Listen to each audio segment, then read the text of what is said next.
mga kapreni, andito kami ngayon sa Plaza Gapan. Kami ay maglilibot na naman. Uy, sana all. Inaya ko si Dati Chester na pumunta dito. Mas maganda talaga dito maglibot kapag kagabi. Ay makikita nyo ang liwanag sa dilim. Charot! Habang sinesetup ko ang camera kapreni, may tumawag sa akin kapreni. Iba na talaga kapag sumisikat na kapreni, nakikilala kahit madilim. Ay grabe naman sa kasikatan.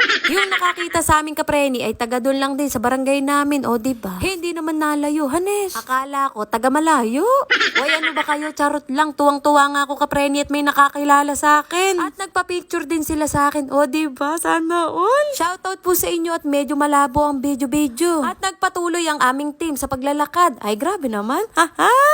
Akala namin hindi pa open ang Ferris wheel. Akala lang pala namin. Saktong-sakto nga kapreni at makakasakay ang Daddy Chester at first time pa lang niya. Tuwang-tuwa mga bata at nakalibot. Hindi lang halata kay Rowie. At dahil ako ang taga rito sa Nueva Ecija, kaya ako na ang kumuha ng ticket. Sinabi ko na to dati ay babanggitin ko, baka nakalimutan nyo na. Kung nakasakop kayo sa Port District ay libre kayo basta may ID. 2 beses ko nang binabanggit ay baka makalimutan nyo pa kapreni. Ay hindi ako nagagalit, nag-e-explain lang. Bawal magalit dito. Dapat ako lang, sorry na. Ang Daddy Chester naman, hindi ko alam kung bakit ganyan ang mga tingin niya. Tanong niya sa akin, saan tayo dadaan? Kaya sabi ko, sa daanan. Ha-ha! At dahil first time niya kapreni, kaya ganun siya. Namali pa yata sa pagkakaintindi ng pagkasabi ko. Mag-video ka, hindi ikaw ang puro ang nasa video. At dahil doon, ikaw na ang nakikilala ng mga followers ko, tapos ako hindi nila na nakikilala. Yan, nabulol pa ang kapreni nyo.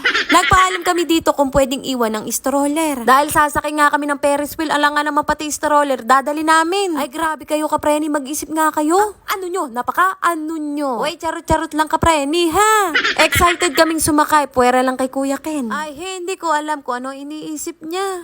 O, diba excited ang Daddy Chester? Heto't nasa loob na kami kapreni. Pagpasensyaan nyo na ang video-video kapreni dahil may mga puti-puti. Yung parang paulap-ulap ba? Ay grabe naman sa paulit-ulit. Ha-ha! Ano yung sabi ko nga sa kanila? Huwag kayo malikot, huwag kayo malikot. Uy, kaarte. Ay hindi ko nga malaman paanong video ang gagawin ko kapreni samantalang ang Daddy Chester payakap-yakap lang siya. Asawa ko naman mamaya na kasi. Busy pa ako kaka-video-video samantalang ikaw Huwag ka mag-isip ng kung ano-ano. Biro lang yun kapreni. Pinopokus ko talaga ang video para mas kitang-kita kami. Pero hindi ko talaga malaman kung saan lulugar yung camera. Ay pagkakalikot ba kapreni? Parang Daddy Chester. Ang hirap maging vlogger kapreni. Sus Mariose. Nagreklamo na naman. Video naman ang video, Hanes. O siya, pagkatapos namin sa Ferris wheel, dito naman kami dumiretso sa night market. Medyo madami ang naglilibot at buti na lang nakakita kami ng pwesto. Pinaupo ko lang sila dito at ako na ang bumili. Tapos tinapos ko na. Charot. Shoutout sa kumain dito. Hindi mo malang tinapon yung pinagkainan mo. Ay tamad mo, uy. Kung sino ka man. Haha. Uy, biro lang yun. Medyo nainis pa nga ako sa Daddy Chester. Pinatikim kay Rowie yung mango float pero niluwa ng Rowie. Nalagay sa damit tapos nabasa yung damit. Di ako pa nagpunas ng damit. Ay grabe naman sa damit. Ay sabi ko mauna na silang kumain. Ay talaga namang nauna na. Ay sabi ko lang yun kapreni. Sa mga oras na to kapreni, hindi ko alam kung ano uunahin ko. Yung pag-bejo-bejo ba si Rowie o kakain ako o hindi na ako kakain. Nagreklamo na naman ang kapreni nyo. Nagugutom na nga ako kapreni at nanginginig na mga katawan ko. Ay ilan ba ang katawan? Ha? Hindi ko na nga nabidyohan mga kapreni yung mga binili ko. Hindi naman masasarap ang mga binili ko. Ay grabe naman sa hindi masarap. Huwag ganun. Mali yun. Sabi ng Daddy Chester kay Kuya Ken ay bagalan yung pagsubo. At nakabidyo, magpanggap kung kinakailangan. Haha.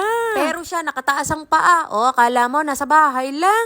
Napakasaya ng ganitong banding kapreni. Yung kompleto kayo. Yung maglilibot kayo at hindi nyo na iniisip yung gastos. O diba sana all. Pero pag uwi doon iisipin yung ginastos. Haha.